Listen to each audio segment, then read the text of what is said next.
বিধি, এই আচরণ বিধি যাতে যথাযথভাবে প্রতিপালিত হয় সেই বিষয়ে আজকে আমাদের আলোচনা। কিন্তু ইতিমধ্যেই আমরা লক্ষ্য করেছি যে একজন বিশেষ ব্যক্তি, বিশেষ প্রার্থী মানে বিভিন্ন জায়গায় যেহেতু আপনারা জানেন যে লালমোহন উপজেলায় আমরা যারা 7 জন প্রার্থী নির্বাচনের চেয়ারম্যান পদে প্রতিদ্বন্দ্বিতা করছি, কেউই আনুষ্ঠানিকভাবে কোনো দল কাউকে মনোনয়ন দেন নাই।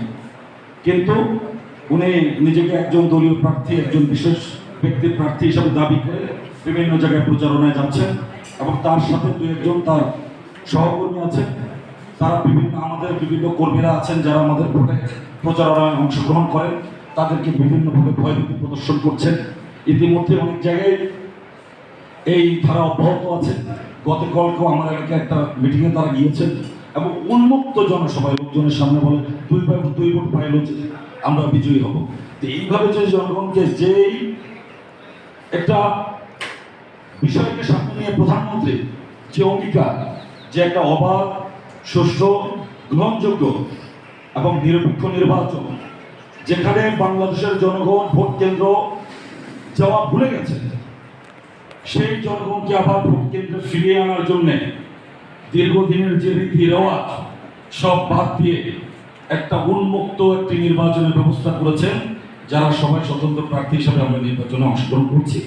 সেখানে এইভাবে এখন তো বাংলাদেশের সবাই কেউ না কেউ বিভিন্ন আদর্শে বিশ্বাসী, আর এখন এই যে নিরপেক্ষ নির্বাচন যে যাকে পছন্দ করে তার পক্ষে কাজ করবে, এটাই স্বাভাবিক। কিন্তু এইভাবে দলের একজন বিশেষ পথধারী বারবার বিভিন্ন জায়গায় গিয়ে এইভাবে জনগণকে, ভোটারদেরকে, কর্মীদেরকে এভাবে হামকি ধামকি দিয়ে যদি মনে করেন যে এই নির্বাচনে বৈতরণী পার হবেন, বোকার সঙ্গে বাস করেন আপনি।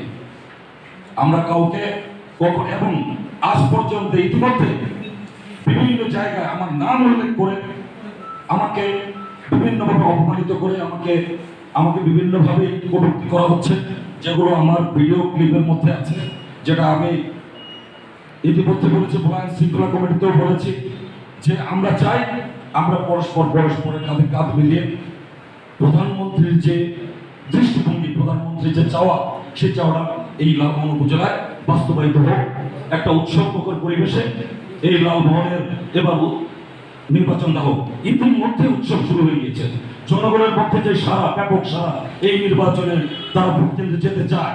কিন্তু এই যে প্রতিবন্ধকতা যদি সৃষ্টি করা হয়, তাদেরকে যদি এইভাবে ভয়ভীতি দেখানো হয়, তাহলে কিভাবে তারা ভোট কেন্দ্রে যাবে? কোনো ভোটারই তার নিজের ভোট নিজের স্বেচ্ছায় সব কেনে ওই ভোট ভোটে গিয়ে যদি না দিতে পারে, কোনো ভোটার সে ভোট কেন্দ্রে যাবে না। তো তার জন্য কি লাগবে? তার একটা আমাদের প্রিলিমিনারি একটা মাঠের ক্ষেত্র তৈরি করতে হবে। সেই ক্ষেত্রটা কি আমাদের নির্বিঘ্নে তারা নির্ভয় যাতে যেতে পারে সেরকম একটা পরিবেশ আমাদের মাঠে থাকতে হবে। এইভাবে বিভিন্ন জায়গায় গিয়ে যদি এইভাবে আমকে ধমকের মধ্য দিয়ে এইভাবে জনগণকে, ভোটারদেরকে বিভ্রান্ত করা হয়, তাহলে ভোটার আপনাদের যে লক্ষ্য, আমরা ইতিমধ্যেই আপনাদের প্রতি, এই প্রশাসনের প্রতি আমাদের পরিপূর্ণ আস্থা আছে, আমাদের পরিপূর্ণ বিশ্বাস আছে। মাননীয় প্রধানমন্ত্রীর অঙ্গীকার, সেই অঙ্গীকারের সাথে নির্বাচন কমিশন যে প্রতিশ্রুতি দিয়েছেন, সেই প্রতিশ্রুতির প্রতি আস্থা এবং বিশ্বাস রেখে আমরা এই নির্বাচনে প্রতিদ্বন্দ্বিতা করতে এসেছি। তো সুতরাং এবং স্থানীয় পর্যায়ে আপনারা যারা এই নির্বাচনকে কন্ট্যাক্ট করবেন, আপনাদের প্রতি আমাদের শতভাগ, আমাদের শতভাগ আপনারা আমাদের বিশ্বাস আছে। কারণ ইতিমধ্যে আমরা তার কিছু কিছু ফলাফল পেয়েছি, দু একটা অভিযোগ যা করেছি। আপনি নিজে অ্যাসিস্ট্যান্ট রিটার্নিং অফিসার হিসাবে এবং থানার ভারপ্রাপ্ত কর্মকর্তা হিসাবে, এছাড়া মাঠ কর্মী আমাদের যে ম্যাজিস্ট্রেট সাহেব, আমাদের সহকারী ভূমি কর্মকর্তা, উনিও তড়িৎ ব্যবস্থা নিচ্ছেন। আমরা আশা করি আমরা প্রত্যেকটা প্রার্থী এই দায়িত্বশীলতার পরিচয় দেব।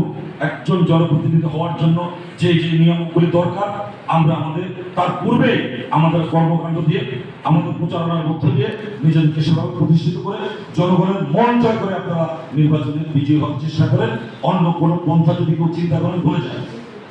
আপনাদের সবাইকে অসংখ্য ধন্যবাদ।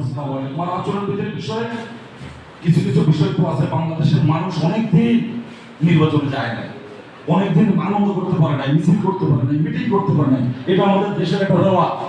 ওই যে মেম্বার ইলেকশন করতেও ওই যে এবার শুনছি এক মেম্বার ইলেকশন 70 লাখ টাকা খরচ করেছে। তো এটা মানুষের মধ্যে একটা অনেকদিন পরে একটা হয়েছে যে তারা একটু, আমি শেষ করেছি, তারা অনেকদিন পরে একটা উৎসব উদ্দীপনার মধ্যে দিয়ে একটা নির্বাচনে তারা ভোট দিতে চায়, যেতে চায়। অতি উৎসাহী আমরা প্রতিটি মিটিংয়ে, আমরা প্রতিটি সভায়, গণসংযোগে আমরা তাদেরকে বলি যে আমাদের আইন শৃঙ্খলা এবং নির্বাচনের যে আচরণ বিধিগুলো আছে আমরা পরিপূর্ণভাবে সেগুলো প্রতিপালন করব। আপনারা অতি উৎসাহী হবেন না, মিছিল মিটিং এ ভোট আসবে না, আপনারা জনগণের দৌড়ায় যান, আপনাদের আমার যে কর্মসূচি আছে, আমাদের যে পরিকল্পনা আছে, এগুলো জনগণকে আমরা জানাই। তারপরও কিছু কিছু ভুল ত্রুটি হয়, আমরা প্রতিশ্রুতি দিচ্ছি আজকে আপনার সামনে, আমরা যথাসাধ্য চেষ্টা করব যাতে কোনোভাবে আইন শৃঙ্খলা এবং নির্বাচন আচরণ বিধির কোনো অবনতি না ঘটে। আমরা পালন করার জন্য আমাদের ব্যক্তিগত পক্ষ থেকে প্রার্থী হিসাবে আপনাকে পরিপূর্ণভাবে আপনাকে প্রতিশ্রুতি দিচ্ছি, আপনি নিশ্চিন্ত থাকতে পারেন। আমরা এই ব্যাপারে আমরা সচেষ্ট আছি। অসংখ্য ধন্যবাদ। আসসালামু আলাইকুম।